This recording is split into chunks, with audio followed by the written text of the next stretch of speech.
for the last time as they prepare to board a spacecraft and leave low-altitude Earth orbit for the first time to be ensnared by the gravitational well of another body.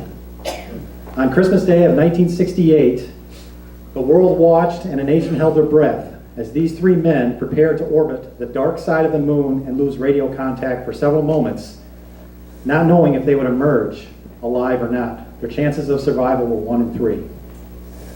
When they finally did emerge safe, James Lovell, Frank Borman, and Bill Anders viewed a sight that was similar to this: the Earthrise over the horizon of the moon, the first time in human history that human beings had circled the gravity of another celestial body.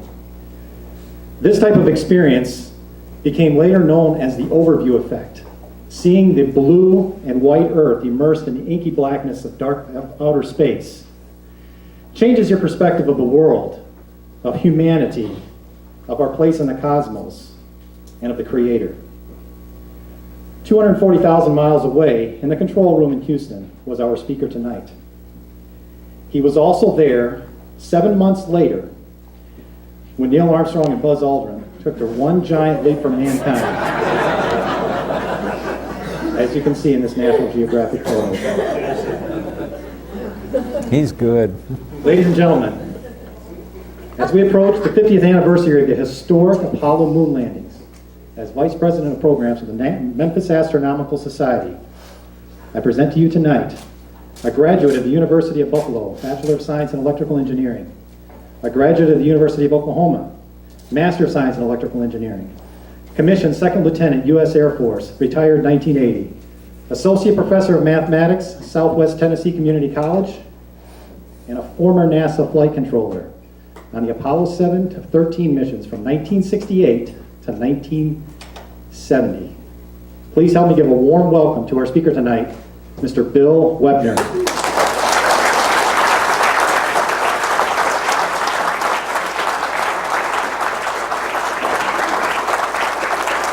You're very good. Thanks so much, Jeremy. Welcome, everybody, and thank you so much for coming to hear this story.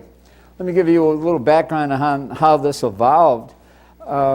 Goes back to several years ago when I was even then on the faculty at Southwest, and I had a student, a gentleman by the name of Stanley Broadway, and he and I became very close. He took 3 math courses from me, and I was participating in his wedding, and his daughter actually is my godchild, his daughter Grace, and she and her mom are here tonight. But a couple of years ago, Stanley said, would you mind talking to Grace's 6th grade students? And I said, gee, I don't know. I've done this before, it's been a long time. But I started to fool around a little bit on the internet, and I was just amazed at the amount of information that's now available on the internet. So I started to learn a little bit about PowerPoint presentations, and it's, well, I've created a monster. As you'll see, we're going to be here for a little while because I've got over 200 slides. But though it's a wealth of information out there, and so on 2 years ago, on January 27th, 2017, I gave the talk to the 6th graders. And I want to, before I go any further, just ask Grace to stand up, and I want to thank you for inviting me 2 years ago.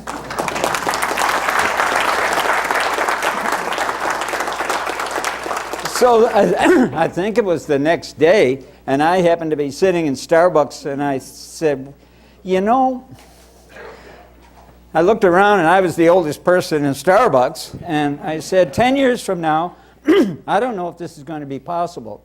So I said, I think I'll see what kind of interest is out there and just tell this story to whomever is interested. And I look out here and I can conclude that, oh golly, if you're under 50, you weren't alive when all this occurred. And so it was a special time, as I hope I can relate to you. And again, 10 years from now, most of the us that were active, if we're still alive, will we be able to travel and relate this story? So I said, I better do it now. And it's been a wonderful time. I've had an opportunity to give this to the University of Memphis engineering students, University of Oklahoma, my high school alma mater in Buffalo, New York. So it's a lot of people everywhere are interested, and I can say in general, I have some cards here, and if any of you are interested, have church groups or school groups, I'd be glad to talk to you at any time.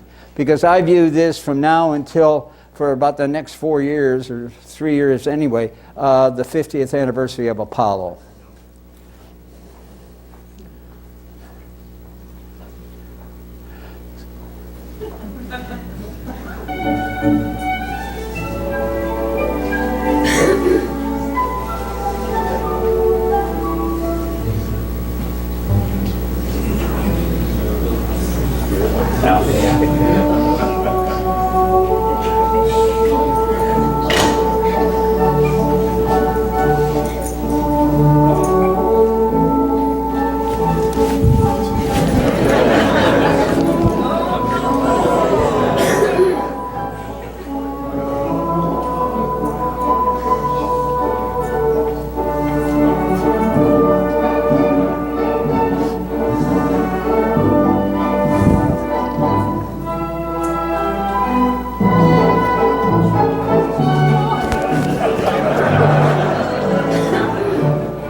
You can see that launching rockets is a risky business, and not all of them were successful early on. A little history on how this program evolved, or one of the drivers behind this program evolving at the rate that it did, as we'll see, was basically since World War II, we were in competition with the then Soviet Union. And some of the major milestones that I'll point out to you, of course, in 1945, Germany was divided, and the Russians had the east half. We had the Berlin Wall erected. Then, of course, the Korean War ensued, the Cuban Missile Crisis. All this time, both countries were very, very active in Soviet and nuclear tests. And then in 1957, the Soviets launched their first satellite. And anybody remember what the name of that satellite was? Sputnik, yes. That Sputnik. Not that Sputnik. But that Sputnik, October 4th, 1957. So, following that, a month later, they launched their second one with a dog as a passenger. The Army and the Air Force had some successful endeavors, successful launches at the time. No, they were all suborbital, nothing that we orbited. I do remember the Echo in orbit, because with that diameter, and it was mylar, highly reflected mylar, you could see it with the naked eye as it went over. It was really fun to watch. You could just, if you knew where to look, you could just see it. It was like a moving star.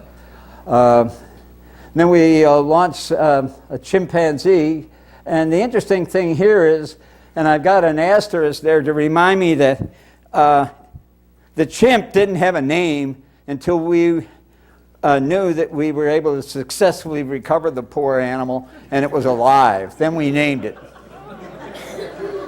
And then, of course, the Soviet Union came along and they launched the first successful orbital human, Yuri Gagarin. So we were still running behind the Soviets. Not good. So what started to fester was something called Go Fever. And now I remind you, and I got a couple of other slides to remind you also, that not all launches are successful. So to go through the history, and I repeat this slide a couple of more times. Sputnik, NASA changed from National Advisory Committee on Aeronautics to National National Air, oh my gosh, I'm drawing a blank. National Advisory Committee on Aeronautics and National Advisory Space Administration, yes. So, and the moon program, lunar exploration, was actually conceived during the Eisenhower presidency, which was 1952 to 60. And basically there were 3 phases. The Mercury program, which we'll talk a little bit, followed by Gemini, and then of course Apollo.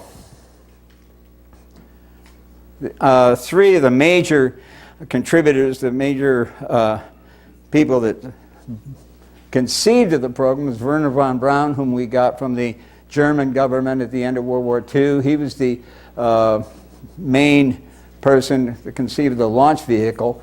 Maxime Faget was the designer of the spacecraft. And Robert Gilworth, he was the first director of the then Manned Spacecraft Center, now Johnson Space Center in Houston. So how are we going to do this? We're not going to do it according to the silent movie by George Zay back in the early 1900s, and I urge you to Google that. It's fun, but it's a silent movie, and everybody is dressed up like wizards on Halloween, and that's the space suits they wore to the moon. But no, we're not exactly going to do that. But the main objectives are these 10, and the first one was accomplished by Project Mercury. Gemini accomplished the second 2, and then starting with the 4th objective through the others they were the objectives of Program Apollo. How many people have seen or read Hidden Figures? I think she put it so well. I'll just let you read this.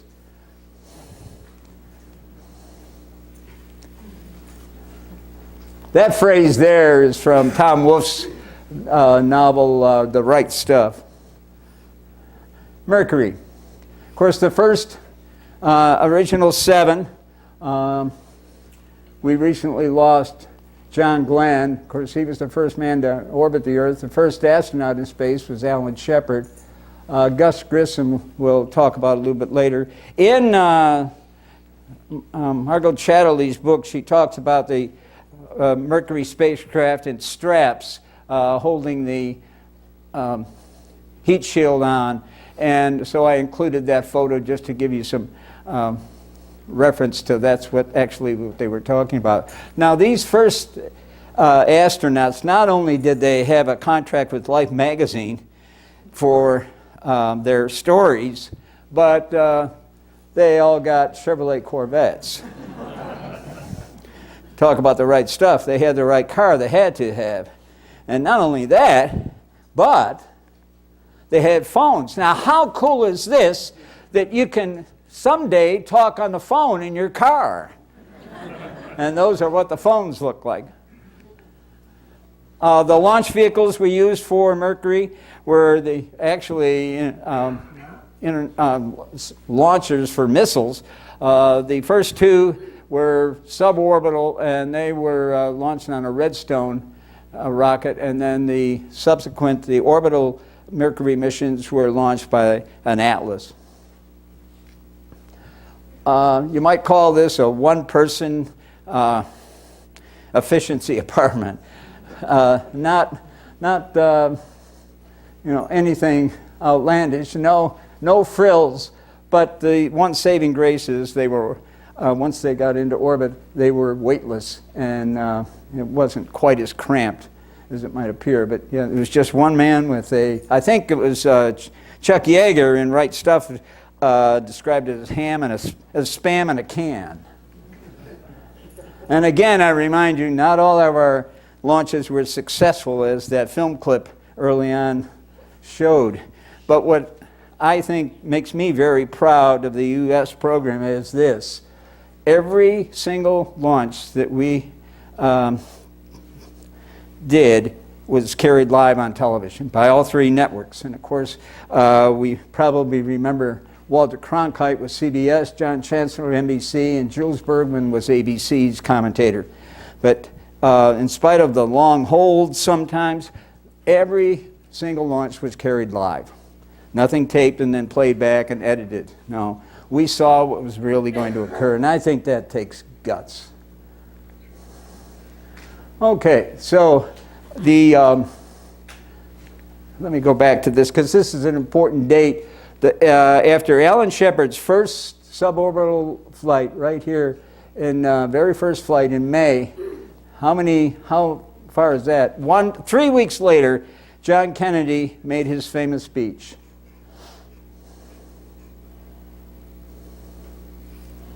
And as the line in the play Evita goes, and the money rolled in, and the fever started to build. So, with Mercury, we accomplished orbital flight with a human in space for, I think the longest one was close to 24 hours. And we accomplished that first objective. Project Gemini.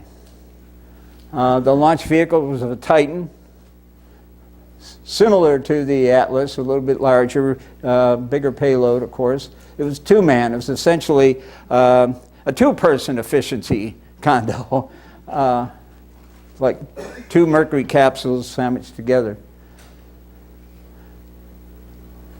And I think this is Gus Grissom probably in the foreground, Ed White, but you can get a feeling for just how cramped they are. In Gemini 4, we proved the concept that we could do a spacewalk, or the formal name was extravehicular activity. That's Ed White. Gemini 6 and 7 proved rendezvous capability. And Gemini 7, now when you think about this, Gemini 7 is a 14-day mission. And you've seen how cramped the conditions are. Sure, they're weightless, but they're still cramped. And I remember when I talked to Grace's 6th graders about the 3rd or 4th question I got. Anybody want to guess what it was? And the answer was very carefully. And I would refer you, and somewhere in my backup slides I've got, if you Google, how do the astronauts go to the bathroom, there's a very tasteful explanation by a young lady who explained how it was done. But in my estimation, these guys were heroes to be able to submit themselves to all the pre-flight testing, plus these kinds of conditions for this objective that maybe they'd be a part of and maybe they wouldn't. Maybe they'd outlive it, maybe they wouldn't. They were heroes, no question about it. That said, when you take the capability and the backgrounds of these early astronauts, they were all test pilots, fighter pilots. And in my way of thinking, if you can put a high-performance aircraft on a pitching aircraft carrier in the middle of an ocean at night, this is child's play. And also we wanted to prove the concept of and the capability to dock. So the 2 rockets that were launched was the Gemini on a Titan, and this is an Atlas. And I have a couple of slides showing the rendezvous and ultimately docking. The Gemini aircraft is in the foreground with the Atlas further on. So this slide just shows the 3 astronauts who were of the original 7, and they all participated in the Gemini series. The ones in white were follow-on groups of astronauts that were selected. And then the Grissom and Cooper and Schra, well, they were from the original 7, and then Gus Grissom and Schra were the only 2 that participated in Apollo, with some exceptions which I'll get into. So, where are we now? Well, we've accomplished the first 3 objectives. And now it's time to phase into the Apollo program. And how are we going to do that? Basically, we'll launch from the Cape in Florida, go into Earth orbit, and then do a burn with a 3rd stage of the launch vehicle to leave Earth orbit and go into a coast phase to the moon, go into lunar orbit, and then circularize, ultimately go into a descent orbit, land on the moon, and then reverse the procedure and launch from the moon, rendezvous with, this is a two spacecraft. I'm sorry, I wanted to go back. These are two spacecrafts, and I'll show how we docked and coast with the two spacecraft. And then leave the lunar orbit and coast, go into a trans-Earth coast, and finally land in one of the two oceans. And we used both oceans, the Atlantic and Pacific, depending upon the time of day and the time of year and the mission. I just included this. When you think of a football game, doesn't matter what level, quarterback's going to throw a pass to a wide receiver. He's not going to throw it to where the wide receiver is. He's going to throw it to where the wide receiver will be. And that's basically what we're doing here. We're launching not where the moon is, but where we plan to land on the moon, where we know it will be 2 or 3 days hence. Okay, program Apollo. Gold fever is really building now. And to review a little bit, we've completed the objectives called for in the Gemini. The last Gemini flight was in June of '65. Wait a minute, that was the Gemini 4. That was Ed White's spacewalk. And then the first Apollo unmanned flight was in that date. And then I have this break here to talk about that very critical date there. And that's, it turns out, was 50 days to that, 50 years to the date, and it was Friday both times, both years, that I gave my first talk to Grace's class at Woodland Presbyterian. And the crew of Apollo 1, the first crew to go into Earth orbit were these. They were all, well, Ed White was a veteran of Gemini. Gus Grissom, of course, was one of the original Mercury. Roger Chaffee was a rookie. And, of course, we had this terrible fire. I don't know how many of you have seen First Man, but they treat this tragedy very tastefully. But it was indeed a tragedy. But in my way of thinking, there were three main causes. Flammable material on board the spacecraft. The crew hatch design, on a good day with a tailwind, it might take 5 minutes to open. And it opened inward by the crew. 5 minutes. And then combustion.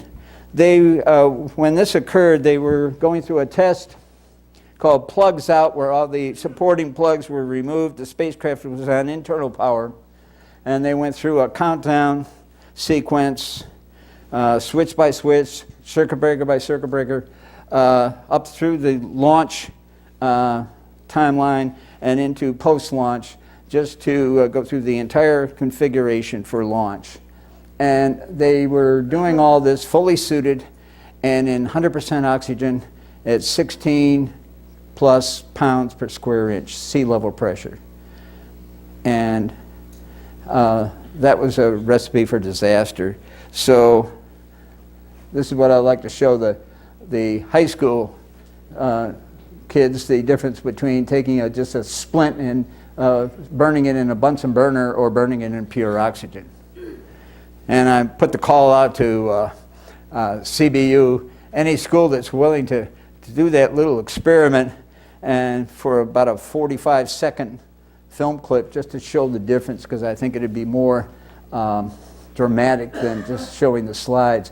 There are clips out there, a lot of them, but they're all 4 or 5 minutes, and that's too long just to make this comparison. I was solicited by the Air Force, as were hundreds of other Air Force people, and we were given orders to NASA in early 1968 to train on all the facets of the manned spaceflight to support this pending program. This program, the Manned Orbiting Laboratory, was to be an expanded Gemini spacecraft for intelligence gathering surveillance purposes. It was canceled in '69 and it just never reached fruition. It was overtaken by technology, really. But we didn't care. It was a provided a fantastic experience for us, as I'll explain, and I think you'll appreciate. But I had the good fortune of being in flight control, but we had other Air Force people in mission planning and analysis, landing and recovery, the medical part, all the facets of the space flight. There were probably over 200 people there at NASA at one time who were just Air Force. It was a great deal for us. The Air Force paid our salary. NASA got free labor, and we had this fantastic experience. Talk about win-win. So my orders essentially said that. My response was, so this is NASA. It's a beautiful campus, and our offices were in this building, 7 floors. The control center is in this half of this building. This is building 30. So to get to launch, to go lunar, just to review, the Mercury capsule or Mercury spacecraft used an Atlas, but that's the orbital. Gemini was also orbital, and that used the Titan. Well, we're doing a whole lot more than that, and this is this is Wernher von Braun's brainchild, the Saturn V. Now, to give you an idea of the relative size, the height here is 363 feet, but maybe a better comparison is this. Clark Tower is 365. And the next couple of slides can give us an idea of the enormity of this first stage. That's the first stage. That's the first stage. I don't know whether that's at Huntsville. You might have seen that when you were at Huntsville, but I mean, it's full scale. Just huge, huge. So the first 2 Mercury suborbital flights were on Redstone, and then the Atlas is a little bit larger, Titan a little bit larger than that, and then we have this huge monstrosity. By comparison, that's the space shuttle, about half the length. Now, the thrust is comparable to the Saturn V, but of course the height, the overall height is much, much shorter. This launch system here was used just for Apollo 7. Just for Apollo 7, because it was only 2 stages, but we only had 1 spacecraft, not 2. Okay, so this is basically the spacecraft, and there's 2 parts. The crew area is up here, and again, it looks, when we see slides of the interior, it looks terribly cramped, but these are the crew is in weightless conditions. They're able to move around. One stays in their couch, and the other one can kind of float over them. And it's not all that bad.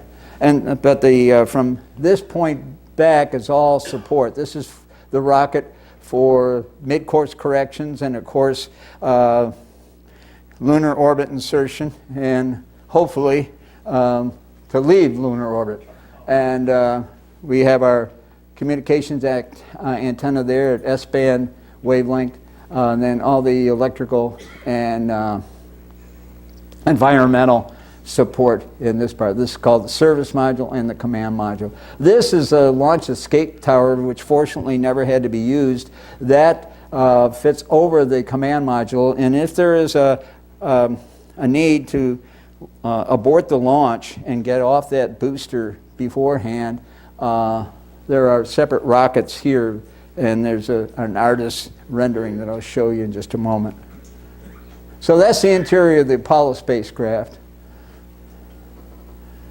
And I added this slide to show that, yes, the 3 crew members are here, and this is what's called the lower equipment bay, where most of these celestial navigation was performed, and this tech is in the lower equipment bay, just to show you, yeah, it can accommodate a man. It was also used for sleeping. during coast periods. But again, they're weightless, so it looks terribly cramped, but by comparison to Gemini and Mercury, it was like comparing the Peabody to Motel 6.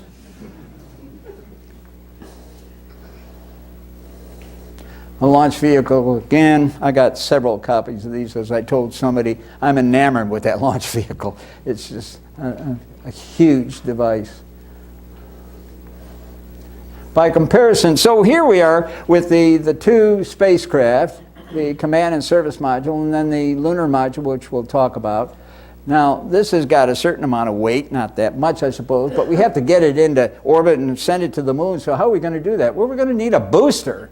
All right. So now this adds a whole lot more weight. So how are we going to get this plus this off the ground? Well, I guess we need another booster to push all this. And this weighs an enormous amount, so we need that first stage.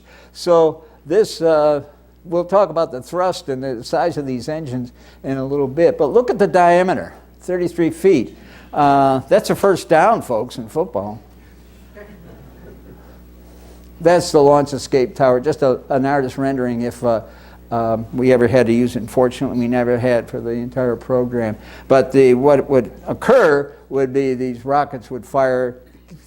It was attached to the spacecraft, just the upper part, the command module. And these are just little vernier rockets for steering to get them into some area of the ocean where they could be recovered by a carrier that was, of course, on standby. So basically, we have these two spacecraft. And after we're in Earth orbit, and I take it back, after we've left Earth orbit and begin our coast phase to the moon, this command and service module combination would separate from this is the third stage of the Saturn, separate, move a little bit, do 180, come back, dock and clamp with a docking probe, clamp with the lunar module, extract it, and be on its way as a pair. This is then sent into orbit around the sun. So this is the lunar module, not terribly aerodynamic, but did we need it? It's in the vacuum of space and of the moon, so it's not very slick looking, but it doesn't need to be very slick looking. It's kind of spidery. That's hold that adjective in mind. We'll talk about that later. And it's two stages. The lower stages for descent to the lunar surface, and then when it's time to leave the moon, it's just the upper stage that will separate and provide thrust to leave the moon, come up into the lunar orbit, attached and rendezvous and dock with the command and service module, and then head for home. So think back to what the objectives of Gemini were: rendezvous, docking, station keeping, how important all that was, because if we couldn't perfect that capability, there's no way we could have done this. I'm going to depart from Jeremy's rules a little bit. If there's anybody that does have any questions, if I haven't clarified something, just raise your hand and I'll try to do so as we go along.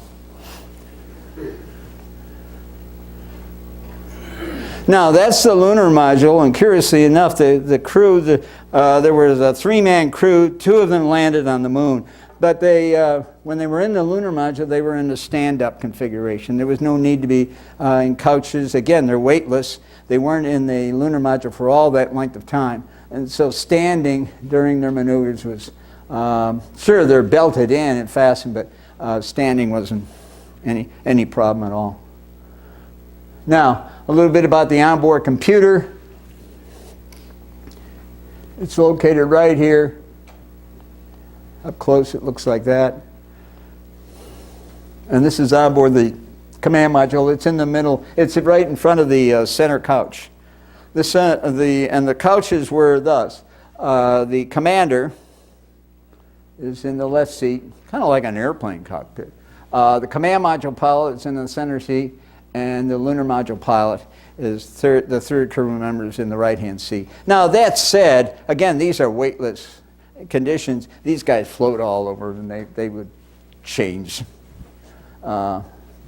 locations and change positions depending upon how, what the conditions were and how comfortable they were and what their functions were at the time. The computer. All the memory is wired in here by hand. Those are the dimensions. This is 50-year-old technology, but the question comes up, well, could we have gotten to the moon with the today's cell phone technology? Perhaps. Sure, this will do. Think of all the functions this will do that this one wasn't built to do. But that's the point. It wasn't built to do, or let me put it this way, it was built to do just one thing, and it did it very, very well.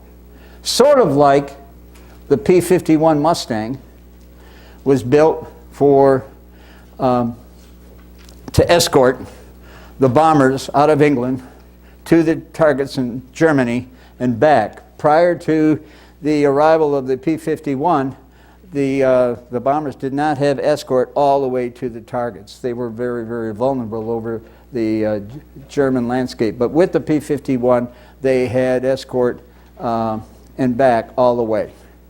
So just like the P-51 was designed to do a job very, very well, it couldn't compare with that high-performance fighter aircraft, no.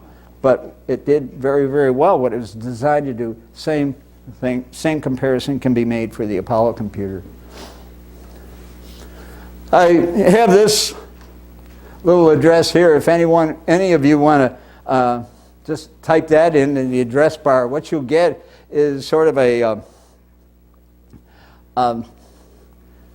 rendering of the onboard computer that you can then use your mouse and do some clicking and enter program codes and so on and get an idea of what the display on the Apollo computer actually looked like in the green electroluminescent display. It's a little fun. And as far as I know, nobody so far has ever launched out of their lazy boy chair by doing it. And what did we have on the ground?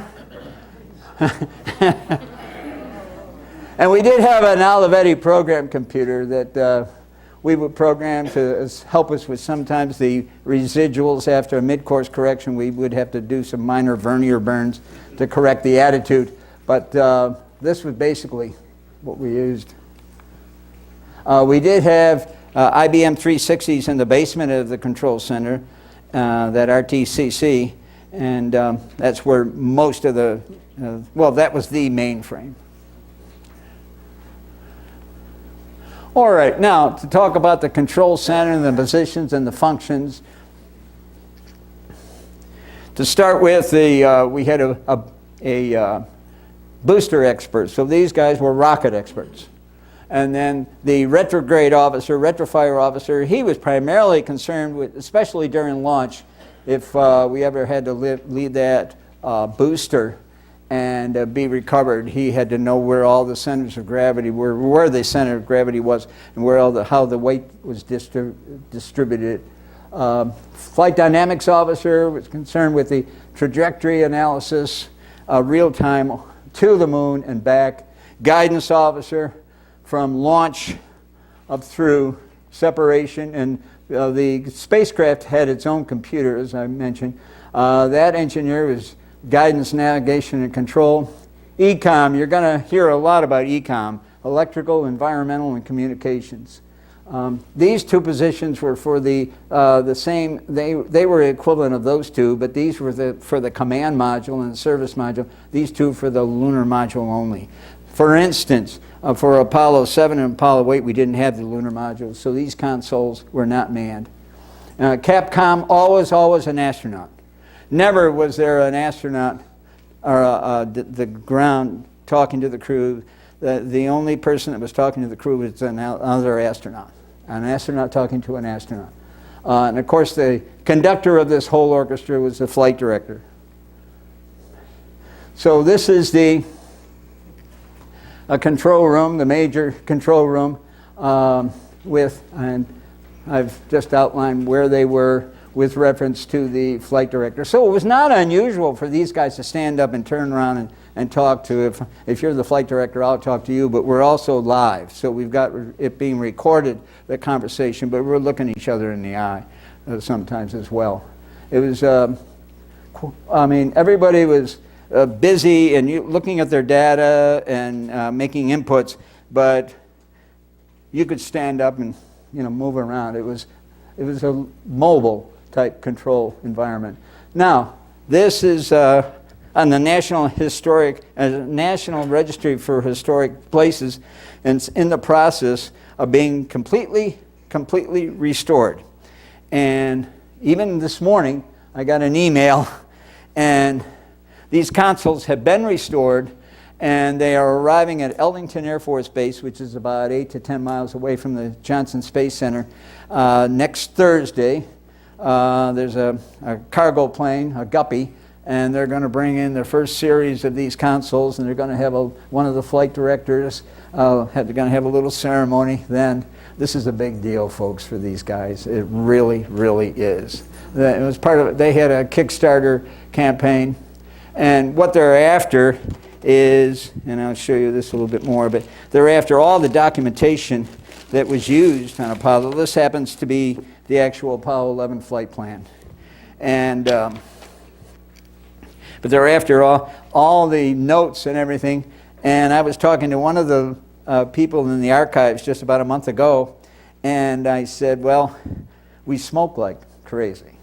I said, well, you won't have any cigarette butts. And she says, yes, we will. Because they've, I guess, petitioned the smokers in NASA to save their butts.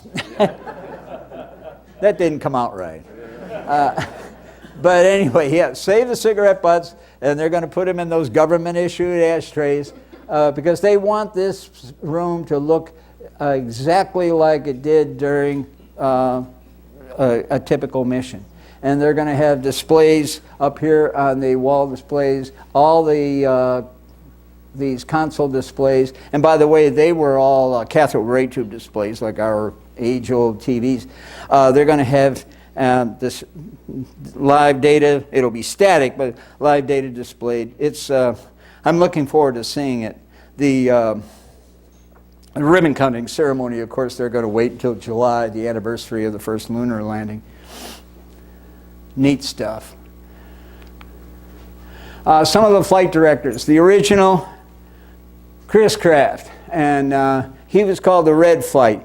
So whenever he managed a team, his whole support staff were booster, retro, they were all red, the red team. He did not control any of the Apollo missions, but he did, of course, Mercury and Gemini. John Hodge was blue. This is Alan Shepard. I have no idea what the conference was about, but he was not one of the flight directors, of course.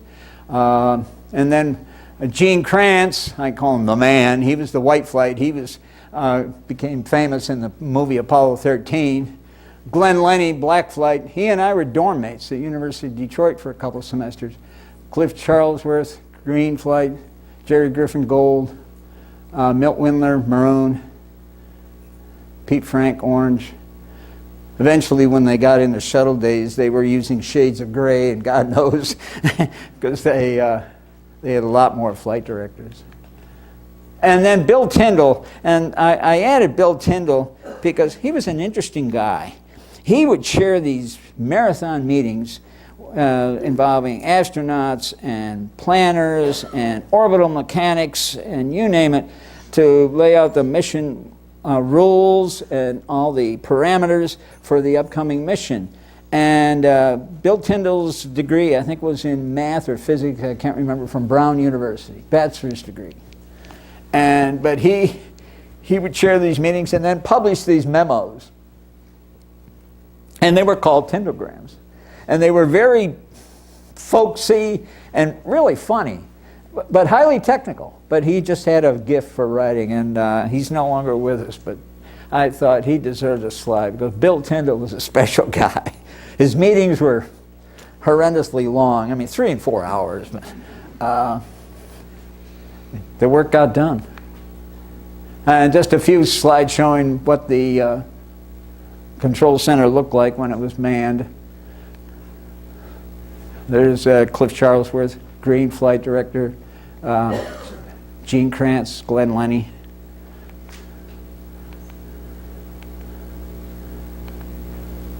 And as I mentioned, all the data was displayed on these cathode ray tubes.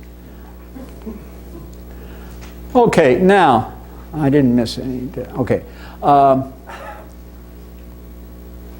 Here's a floor plan of the control center, and then the display back there. But these are where the 4 rows of the control room were. Now, for every one of these flight controllers, there were at least 4 flight controllers in support rooms across the hall, called the vehicle support staff. So, for example, GNC, he was the flight controller in the front room that I would support. In the back, there were 2 specialties. There was propulsion, that was mine, and then guidance and navigation, GNN, and that was primarily computer experts, programming guys. And then the flight dynamics for the guidance people, they were in this support room. So how far are we separated? A hall, the width of a hallway. But there's just not physical room in the here to accommodate everybody, especially some of the recording equipment, which I'll show you right here. We use these large roll control pen recorders, not unlike the old electrocardiogram recorders that we had. They were live pen recorders, and why do I call this risky business? Well, there was at least one instance where this was the supply reel, and then the paper came out, and there was about 8 or 10 channels on the paper, and then the take-up rule. And of course, you can see the way we dressed. This was typical NASA outfits, and we all wore ties. Well, one time a guy was especially, watching, you know where I'm going with this, and he got his tie caught in the take-up reel. We thought it was hilarious. He did not. We see these at the bank every day. We're still using these pneumatic tubes. We would send data, hard copies, from one room across the hall by pneumatic tube to the front room and back. Again, just some dimensions, relative dimensions of the command module and service module, where the crew was, and the service module. The next slide shows a relative size of the nozzle of that service propulsion system. It was not small by any means. I have some specs on it in just a moment. Here we are. Now, the capability of propellant, we're loading 40,000 plus pounds of propellant, and the propellant for the service propulsion system was, try saying this 5 times real fast, monomethylhydrazine and nitrogen tetroxide. The propellants here, as well as on the launch vehicles, they were all what we call hypergolics. Hypergolics being, they will explode on contact. No ignition system required. So what we're dealing with here, folks, is a controlled explosion. Very, very carefully controlled through pressure and nozzles and piping, but explosions nonetheless. Mix those two and you get what we saw in the opening slide. And where was most of our propellant utilized? Well, to get into lunar orbit, and then of course to get out. We didn't come back with a whole lot.